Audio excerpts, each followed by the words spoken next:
मशहूर भी हुई थी, क्योंकि ये दोनों ही भारत के टॉप क्लास सेलिब्रिटीज हैं और दोनों के खानदान भारत के मशहूर तरीन खानदानों में से हैं। करीना कपूर पैदाइशी तौर पर हिंदू थी, इसलिए शादी के वक्त इन्होंने सैफ अली खान के साथ निकाह किया था और वो कलमा पढ़कर मुसलमान हो चुकी हैं। और यही वजह है कि आज इनके बच्चों के नाम भी मुसलमानों वाले हैं। और ये बात जानकर अगर आपको भी हमारी तरह एक खुशगवार हैरत हुई हो तो कमेंट सेक्शन में माशाल्लाह जरूर लिखें। Number 2, A R. रहमान।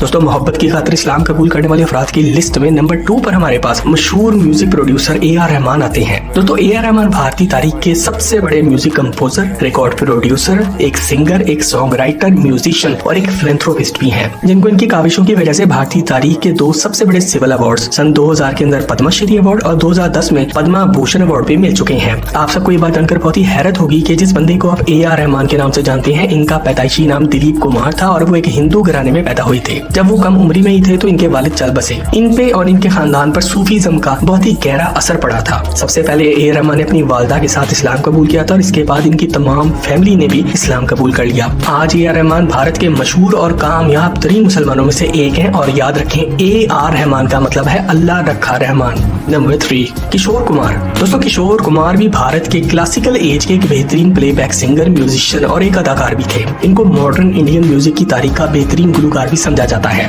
इन्होंने सबसे पहले एक बंगाली सिंगर और एक अदाकारा रूमा गुआ थकुरका से शादी की थी, जो कि भारतीय फिल्म इंडस्ट्री में रोमा घोष के नाम से जानी जाती थी। ये शादी सन 1950 से 1958 के बीच कायम रही और इस दौरान किशोर कुमार का मशहूर भारतीय अदाकारा मधुबाला के साथ एक गर्मा गर्म अफेयर भी चलना शुरू हो चुका था, जो कि अखबारों की जीनत भी बनता रहा। मधुबाला किशोर कुमार एक साथ बहुत सी कामयाब सुपरहिट फिल्मों में भी काम कर चुके थे। आपको ये बात जानकर हैरत होगी कि मधुबाला मुसलमान थी और इनका असल नाम मुमताज जहां बेगम दहलावी था। मधुबाला और किशोर कुमार शादी करना चाहते थे, मगर मधुबाला के वालिद ने एक शर्त रख दी थी, जिसकी वजह से किशोर कुमार ने भी इस्लाम कबूल कर लिया और इसके बाद मधुबाला से इनकी शादी हुई थी। इस्लाम कबूल करने के बाद किशोर कुमार ने अपना नाम बदल के करीम अब्दुल रख लिया था। इन दोनों की ये शादी सन 1960 से 1968 के दरमियान कायम रही, जब तक कि मधुबाला जिंदा थी और इनकी डेथ पे जाके ये शादी खत्म हुई। नंबर 4, हंसराज हंस। दोस्तों, हमारी लिस्ट पे नंबर 4 पर हंसराज हंस का नाम आता है, जो कि एक भारतीय गुलकार और अब एक सियासतदान भी हैं।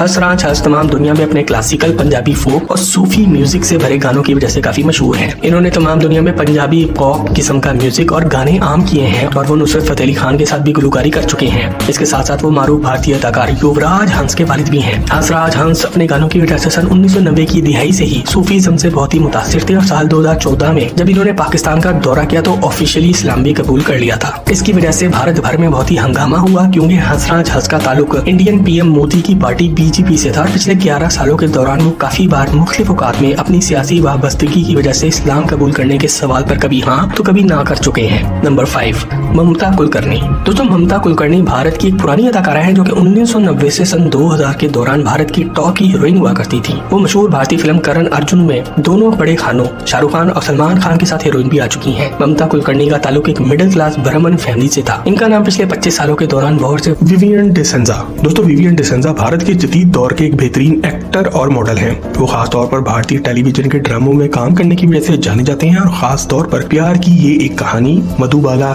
एक इश्क, एक जुनून, शक्ति और सिर्फ तुम जैसे बड़े ड्रामों में काम करने की वजह से मशहूर भी हैं। मशहूर अदाकारा वेबेज दुबरजी से शादी और जल्द तलाक लेने के बाद इन्होंने एक मुसलमान खातून नौरैन आले से शादी की, जो कि मिस्र से ताल्लुक रखने वाली एक जर्नलिस्ट है। साल 2019 में इन्होंने इस्लाम कबूल कर लिया था और आज वो एक प्रैक्टिसिंग मुस्लिम है, जो कि इस रमजान रोजे भी रख रहे हैं और मुकम्मल तौर पर दीन इस्लाम को फॉलो कर रहे हैं। नंबर 8, यौवन शंकर राजा। दोस्तों, यौवन शंकर राजा एक भारतीय कंपोजर और प्लेबैक सिंगर हैं, जो कि फिल्मी दुनिया में गाने गाने की वजह से मशहूर हैं। वो खास तौर पर तमिल, तेलुगु, कन्नड़ा और हिंदी फिल्मों में म्यूजिक देने की वजह से ज्यादा जाने जाते हैं। इसके साथ साथ वो भारतीय फिल्मों में हिप हॉप को भी मुतारिफ करवा रहे हैं। इस वजह से इनको बॉलीवुड का BGM किंग भी कहा जाता है। आपको ये बात जानकर बहुत ही खुशगवार हैरत होगी कि इन्होंने साल 2014 में इस्लाम कबूल कर लिया था और आज इन्होंने अपना नाम बदल के अब्दुल हालिक कर लिया है। 1 जनवरी 2015 को इन्होंने काम से मुसलमान लड़की जाफरोन नीसा से शादी कर ली थी, जिससे अब इनकी एक बेटी भी है और दोनों अल्लाह के फजलो करम से एक जबरदस्त मुसलमान कपल वाली जिंदगी गुजार रहे हैं। नंबर 9, दिव्या भारती। दोस्तों, दिव्या भारती भारत की एक मशहूर अदाकारा थी, जिन्होंने बहुत ही छोटी सी उम्र में बहुत ज्यादा नाम और पैसा भी कमा लिया था। वो अपनी बहुत सी फिल्मों में शाहरुख खान, गोविंदा, सनी देओल और सलमान खान के साथ भी काम कर चुकी हैं। इन्होंने मशहूर भारतीय प्रोड्यूसर और डायरेक्टर साजिद नादियादवाला से शादी की थी और इस मकसद के लिए इन्होंने इस्लाम भी कबूल कर लिया था। इन्होंने अपना नाम बदल के सना रखा था। 5 अप्रैल 1993 को वो अपने ही घर की बालकनी से गिरकर जा बहाक हो गई और इस वक्त इनकी उम्र सिर्फ और सिर्फ 19 साल थी। इनकी मौत आज तक एक मेमा है और बहुत से लोगों का ये कहना है कि इन्हें वहाँ से गिराकर मारा गया, तो कुछ को कहते हैं वो नशे में इतनी टुन थी कि वहाँ से गिर के मर गई। नंबर 10 दीपिका काकड़। दोस्तों दीपिका काकड़ भारत की एक और खूबरू अदाकारा और मॉडल हैं जो कि खास तौर पर हिंदी टेलीविजन के ड्रामों में बहुत ही कामयाब हैं। इनके मशहूर तरीन ड्रामों में ससुराल सिमर का, कहाँ हम कहाँ तुम, रियलिटी शो बिग बॉस और नच बलिए सहरे फहरिस्त है। ससुराल सिमर का की शूटिंग के दौरान इनकी मुलाकात अपने को स्टार शोएब इब्राहिम से हुई थी, जिससे इन्हें प्यार हो गया। इसी वजह से इन्होंने इस लड़के की खातिर 2018 में इस्लाम कबूल करके शोएब से शादी कर ली थी और आज अपना नाम बदल के फायजा इब्राहिम रख लिया है।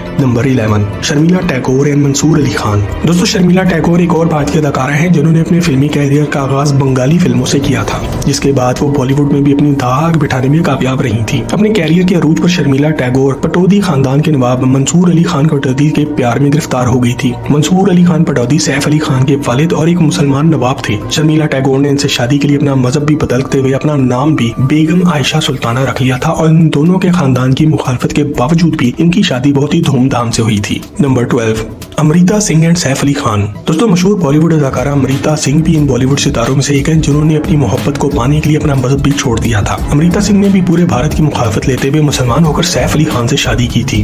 अमृता सिंह का ताल्लुक एक सिख घराने से था, लेकिन इन्होंने शादी के लिए अपना मजहब तब्दील किया और मुसलमान हो गई थी। शादी के वक्त वो सैफ अली खान से उम्र में 13 साल बड़ी थी। ताहम इनकी शादी ज्यादा अरसे तक कामयाब नहीं रह सकी और इनका इख्तिताम आखिरकार तलाक की सूरत में ही हुआ। सैफ और अमृता के आज 2 बच्चे भी हैं, सारा अली खान और इब्राहिम अली खान, जो कि खुद भी आज बॉलीवुड में स्टार्स बन चुके हैं। Number 13 Hema Malini and Dharmendra. दोस्तों धर्मेंद्र बॉलीवुड इंडस्ट्री के सबसे बड़े लेजेंड और अपने वक्त के सबसे बड़े